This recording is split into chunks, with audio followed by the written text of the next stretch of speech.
नमस्कार, हिमाचल समाचार में आपका स्वागत है। आज के मुख्य समाचार। मुख्यमंत्री ने प्राथमिक अध्यापकों को वितरित किए टैबलेट। मुख्यमंत्री बाल पौष्टिक आहार योजना का किया शुभारंभ। मुख्यमंत्री ने कहा, शिक्षक जीवन और सोच में सकारात्मक बदलाव लाते हैं। महाविद्यालयों के युक्तिकरण से प्रदेश में बेहतर होगी शिक्षा प्रणाली। मुख्यमंत्री ने की नेरी महाविद्यालय के बॉयज हॉस्टल के लिए 2 करोड़ रुपए की घोषणा। और अब समाचार विस्तार से। मुख्यमंत्री ठाकुर सुखविंदर सिंह सुक्खू ने आज हमीरपुर में शिक्षा विभाग की 2 महत्वाकांक्षी पहलों प्राथमिक स्कूल शिक्षकों को टैबलेट वितरण और मुख्यमंत्री बाल पौष्टिक आहार योजना का शुभारंभ किया। मुख्यमंत्री ने कहा कि सरकार के शिक्षा एवं प्रशासनिक कार्यों में डिजिटलीकरण को बढ़ावा प्रदान करने के प्रयासों के तहत प्रदेश में 17,510 प्राथमिक स्कूल शिक्षकों को टैबलेट दिए जाएंगे। इस नवीन पहल का उद्देश्य शिक्षण कार्यों में आधुनिकीकरण को बढ़ावा देना, डिजिटल शैक्षणिक संसाधनों तक पहुंच सुनिश्चित करना और उपस्थिति दर्ज करने और डाटा अपडेट करने जैसे प्रशासनिक कार्यों को सरल बनाना है। इस सुविधा से शिक्षा में गुणात्मक सुधार होगा और शिक्षक बच्चों के लिए शिक्षा संबंधी सामग्री को प्रभावी तरीके से पेश करेंगे। इसके अतिरिक्त इन टैबलेट के माध्यम से अध्यापक ऑनलाइन प्रशिक्षण कार्यक्रमों में भाग लेकर अपना ज्ञानवर्धन कर सकेंगे। मुख्यमंत्री ने सरकारी स्कूलों के बच्चों को पौष्टिक आहार उपलब्ध करवाने के लिए तैयार की गई अभिनव योजना मुख्यमंत्री बाल पौष्टिक आहार योजना का भी शुभारंभ किया। ये योजना मौजूदा मिड डे मील की पूरक होगी और राज्य के 15,181 स्कूलों के नर्सरी से 8वीं कक्षा तक के बच्चों को लाभ मिलेगा।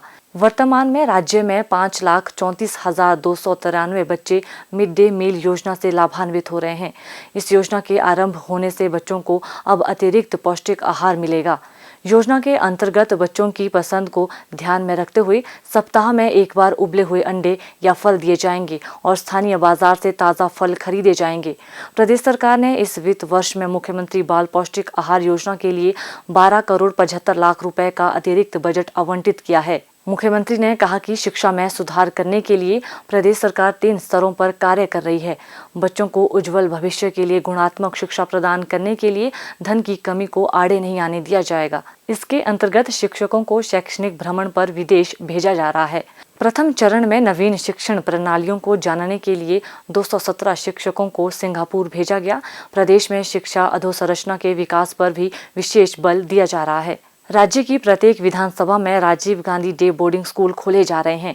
शिक्षक विद्यार्थियों के जीवन और उनकी सोच में सकारात्मक बदलाव लाते हैं और शिक्षक महत्वपूर्ण जिम्मेदारी निभाते हैं।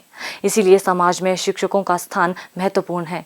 उन्होंने कहा कि बच्चों को बेहतर शिक्षा प्रदान करने के लिए प्रदेश सरकार ने सरकारी स्कूलों के शिक्षकों का स्थानांतरण वर्ष में एक बार करने का निर्णय लिया है। इससे पहले 5,000 अध्यापक वर्ष भर स्थानांतरण की प्रक्रिया में घिरे रहते थे। उन्होंने कहा कि 5 से कम विद्यार्थियों वाले स्कूलों को नज़दीकी स्कूलों में मर्ज किया जा रहा है और आवश्यकता पड़ने पर विद्यार्थियों के लिए परिवहन सुविधा के लिए 20,000 रुपए भी व्यय किए जाएंगे। मुख्यमंत्री ने कहा, 20 महीने में हमने कुछ फैसले किए। अगर हमने अपने बच्चों को भविष्य की चुनौतियों का सामना करने वाली शिक्षा देनी है तो हमें फैसले करने पड़ेंगे और प्रत्येक शिक्षक को अपनी जवाबदेही तय करनी पड़ेगी, जिम्मेवारी तय करनी पड़ेगी। हम आप सब लोगों के सहयोग से शिक्षा के स्तर को हाई क्वालिटी की तरफ ले जाना चाहते हैं। हमने इस दिशा से कार्य करना शुरू किया। कोई भी बच्चा जो शिक्षा ग्रहण करना चाहता है उसकी शिक्षा स्कूल मर्ज और बंद करने के बाद भी वंचित नहीं रहेगी। अगर हमें उसके गाड़ी के किराए के लिए एक भी बच्चे को 15 से 20 हजार रुपया खर्च करना पड़ा कि अगर उस मर्ज स्कूल में उसकी एडमिशन होनी है तो हम 15 से 20 हजार रुपया एक बच्चे को ट्रांसपोर्टेशन खर्च करने से भी नहीं घबराएंगे। जो बच्चे हमारे पढ़ रहे हैं मिड डे मील तो उनको मिल रहा है, लेकिन पौष्टिकता के आधार पर हम उन्हें क्या दे रहे हैं? आर्थिक तंगी के बावजूद भी जो हमारे बच्चे हैं, जो भविष्य के नेता हैं, डॉक्टर हैं, टीचर हैं, हमने उन्हें पौष्टिक आहार के रूप में अंडा, अगर कोई अंडा नहीं खाता तो फ्रूट एक साथ में मिलेगा और एक उनको जो प्रोटीन और विटामिन वाली चीजें हैं वो उपलब्ध हिमाचल प्रदेश सरकार अपने खजाने से उपलब्ध करवाएगी। मुख्यमंत्री ठाकुर सुखविंदर सिंह सुक्खू ने शनिवार को हमीरपुर जिला के औद्यानिकी एवं वानिकी महाविद्यालय नेरी में विद्यार्थियों के साथ संवाद किया और उन्हें जीवन में आगे बढ़ने के सुझाव दिए। मुख्यमंत्री ने कॉलेज के बॉयज हॉस्टल के लिए 2 करोड़ रुपए देने की घोषणा की। उन्होंने कहा कि ग्रामीण अर्थव्यवस्था को मजबूत करने में बागवानी क्षेत्र का महत्वपूर्ण योगदान है। पर्यटन और नवीनीकरण ऊर्जा क्षेत्र के बाद बागवानी और कृषि सबसे महत्वपूर्ण क्षेत्र है, जिनसे किसानों की आय में वृद्धि हो सकती है और ग्रामीण अर्थव्यवस्था को भी मजबूती मिलेगी। मुख्यमंत्री ने कहा, गांव के लोगों के हाथ में पैसा जाना चाहिए, इसलिए वर्तमान कांग्रेस सरकार ने बजट में ग्रामीण अर्थव्यवस्था को सुदृढ़ करने के लिए कई प्रावधान किए हैं। ठाकुर सुखविंदर सिंह सुक्खू ने कहा कि भविष्य की चुनौतियों के अनुरूप नए पाठ्यक्रम शुरू किए जाने चाहिए और विश्वविद्यालय को बायो इन्फॉर्मेटिक्स का पाठ्यक्रम शुरू करने पर विचार करना चाहिए। उन्होंने कहा कि आने वाले समय में सरकार बागवानी क्षेत्र में विशेषज्ञों के पद भरेगी, क्योंकि इस क्षेत्र से जुड़ी अनेक परियोजनाएं कार्यान्वित की जाने वाली है। उन्होंने कहा कि राज्य सरकार ने 31 मार्च 2026 तक हिमाचल प्रदेश को हरित ऊर्जा राज्य बनाने का लक्ष्य रखा है और इस दिशा में आगे बढ़ रहे हैं। उन्होंने कहा कि आने वाले समय में सरकारी विभागों को इलेक्ट्रिक वाहन प्रदान किए जाएंगे। उन्होंने कहा कि नालागढ़ में ऑयल इंडिया कंपनी के सहयोग के साथ 1 मेगावाट क्षमता का ग्रीन हाइड्रोजन प्लांट लगाया जा रहा है। इसके अतिरिक्त जिला ऊना के पेखुबेला में 32 मेगावाट क्षमता की सौर बिजली परियोजना रिकॉर्ड 4 महीने में बनकर तैयार की गई है। ठाकुर सुखविंदर सिंह सुक्खू ने कहा कि राज्य सरकार शिक्षा और स्वास्थ्य क्षेत्र में बड़े बदलाव ला रही है, ताकि प्रदेश के लोगों को गुणात्मक सेवाएं मिल सकें। उन्होंने कहा कि राज्य सरकार ने शिक्षा के क्षेत्र में भी कई क्रांतिकारी बदलाव किए हैं। मुख्यमंत्री ने कहा, आज 20 महीने बाद मैं कह सकता हूँ कि 2027 में हिमाचल प्रदेश आत्मनिर्भर बनने की दिशा में आगे बढ़ चुका है और 2032 में, क्योंकि आप युवा पीढ़ी है, ये कहना चाहूँगा, हिमाचल प्रदेश हिंदुस्तान का सबसे समृद्धशाली और अमीर राज्य होगा। किसी विषय को अगर आप ध्यान से पढ़ते हैं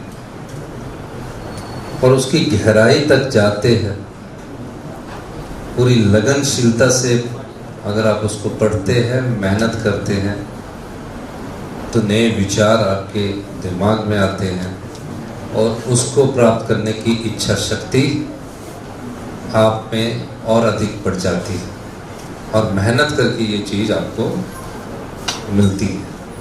हम Rajiv Gandhi day boarding school बोल रहे हैं।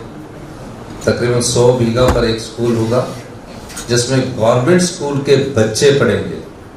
उन्हें वहाँ सुविधा खेल की भी होगी, स्पोर्ट्स की भी होगी और दिन में उन्हें जो आहार चाहिए, जिसमें प्रोटीन्स होंगे, सब प्रकार के विटामिन्स उसमें होंगे, तो उस प्रकार का आहार भी हम आने वाले 2-3 वर्षों में उनको स्कूल में उपलब्ध करवाएंगे। 70% हिमाचल की जनता गांव में रहती और ग्रामीण अर्थव्यवस्था को मजबूत करना हमारी सरकार का प्रमुख लक्ष्य है। इस अवसर पर मुख्यमंत्री ने विश्वविद्यालय की 2 पुस्तकें बेसिक तकनीक ऑफ माइक्रो प्रोग्रेशन एवं मॉलिक्यूलर बायोलॉजी तथा अमरूद के मूल्यवर्धित उत्पाद का विमोचन भी किया। हिमाचल समाचार देखने के लिए सब्सक्राइब करें यूट्यूब चैनल हिमाचल समाचार, लाइक करें Facebook page information and public relations department Himachal Pradesh और CMO हिमाचल, फॉलो करें x@DPRHP और CMO हिमाचल, फॉलो करें इंस्टाग्राम @DIPR हिमाचल और CMO हिमाचल, विजिट करें वेबसाइट www.himachalpr.gov.in। इस अंक में इतना ही, कल फिर होगी मुलाकात। दीजिए इजाजत, नमस्कार।